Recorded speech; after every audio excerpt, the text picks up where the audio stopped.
बिस्मिल्लाहिर्रहमानिर्रहीम। अस्सलाम वालेकुम फ्रेंड्स, उम्मीद है आप सब खैरियत से होंगे। मेरा नाम मोहम्मद शफ़क़त और आप देख रहे हैं मेरा यूट्यूब चैनल हेलो कोडिंग। आज का हमारा टॉपिक है कंट्रोल स्ट्रक्चर्स।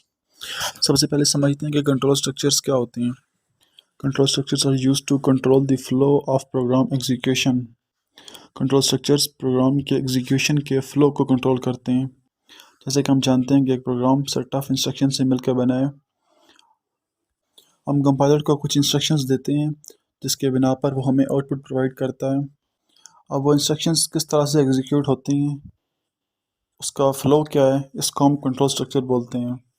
मतलब यह है कि हमने कंपाइलर को इंस्ट्रक्शंस दे दी हैं, अब उन्होंने एग्जीक्यूट होने, अब वो किस तरह से एग्जीक्यूट होंगी, इसको हम कंट्रोल स्ट्रक्चर बोलते हैं। हमारे पास 3 तरह के कंट्रोल स्ट्रक्चर्स होते हैं: sequential structure, decision making structure, repetitional और आइट्रेशन स्ट्रक्चर।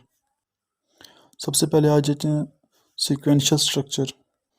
सीक्वेंशियल स्ट्रक्चर में हम एग्जीक्यूशन को इंस्ट्रक्शंस को वन बाय वन एग्जीक्यूट करते हैं। मतलब ये कि हमने कंपाइलर में प्रोग्राम लिखा है और उसकी 10 इंस्ट्रक्शंस हैं, वो वन बाय वन एग्जीक्यूट होंगी। पहले फर्स्ट वन, फिर सेकंड, फिर थर्ड, और इस तरह चलते चलते एंड तक, लास्ट तक। मतलब सीक्वेंशियल स्ट्रक्चर में कोई भी इंस्ट्रक्शन 2 बार एग्जीक्यूट नहीं होती है, सारी इंस्ट्रक्शंस सिंगल टाइम एग्जीक्यूट होती हैं और कोई भी स्टेटमेंट मिस नहीं होती है और कोई भी रिपीट नहीं होती है। यानी कि कंपाइलर के अंदर जिस तरह स्टेटमेंट्स लिखी हुई हैं इसी तरह वन बाय वन एग्जीक्यूट होती आएंगी।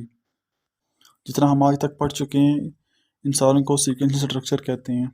हमने आज तक जितने भी प्रोग्राम्स किए हैं वो सारे सीक्वेंशियल स्ट्रक्चर में ही किए हैं, वो सारे वन बाय वन एग्जीक्यूट होते आए हैं। नेक्स्ट आ जाते हैं decision making structure. Decision making structure को हम कंडीशनल स्ट्रक्चर भी कहते हैं। इस स्ट्रक्चर में हम कंपाइलर को एक कंडीशन देते हैं, अगर वो कंडीशन सेटिस्फाई होती है तो उसके मुताबिक हम स्टेटमेंट्स को एग्जीक्यूट करवाते हैं।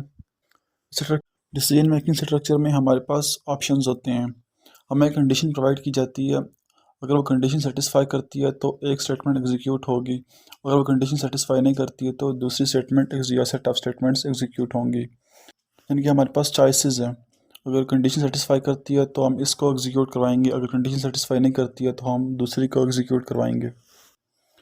चलें इसकी एग्जांपल ले लेते हैं। एग्जांपल में जैसे हमने कंपाइलर को कंडीशन दी है कि अगर यूज़र से हम एक मार्क्स इनपुट लेते हैं, मार्क्स इनपुट कराते हैं, अगर उसके मार्क्स 40 से अबव है तो वो एक मैसेज डिस्प्ले कराए कि यू आर पास। अगर उसके मार्क्स 40 से कम है तो मैसेज डिस्प्ले कराए सॉरी यू आर फेल। अब हमने कंपाइलर को 2 ऑप्शन दिए हैं, या फर्स्ट स्टेटमेंट एग्जीक्यूट होगी या सेकंड वाली एग्जीक्यूट होगी। कंडीशन क्या है कि अगर मार्क्स 40 से अबव हैं तो पास वाली स्टेटमेंट, अगर मार्क्स 40 से लेस हैं तो फेल वाली स्टेटमेंट एग्जीक्यूट होगी। हमने अब कंपाइलर को दोनों स्टेटमेंट्स दे दी हैं लेकिन एग्जीक्यूट सिर्फ एक होगी। इस तरह के स्ट्रक्चर को हम डिसीजन मेकिंग स्ट्रक्चर कहते हैं। हमारे पास डिफरेंट किस्म के डिसीजन मेकिंग स्ट्रक्चर होते हैं, जैसे कि इफ़ एल्स इफ़, इनको हम आगे चल के पढ़ेंगे। नेक्स्ट हमारे पास आ जाता है रिपीटेशनल स्ट्रक्चर। रिपीटेशन स्ट्रक्चर में हम एक ही स्टेटमेंट को बार बार एग्जीक्यूट करवाते हैं, यानी कि हमने एक स्टेटमेंट लिख दी है, अब हमने उसको बार बार एग्जीक्यूट करवाना है। रिपीटेशन स्ट्रक्चर में हम एक पीरियड ऑफ टाइम दे देते हैं कंपाइलर को कि इतनी बार हमने इस स्टेटमेंट को एग्जीक्यूट करवाना है। इसको हम लूप्स भी बोलते हैं, मतलब चक्कर, मतलब पीरियड्स ऑफ टाइम, मतलब कितने बार वो एग्जीक्यूट होगा, इसको लूप बोलते हैं और पीरियड ऑफ टाइम भी बोलते हैं।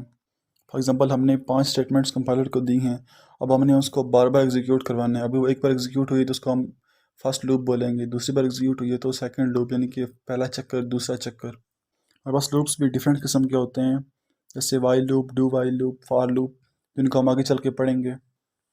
सो फ्रेंड्स, आज के लिए इतना ही, मिलते हैं अपनी नेक्स्ट वीडियो में, तब तक के लिए अल्लाह हाफिज़।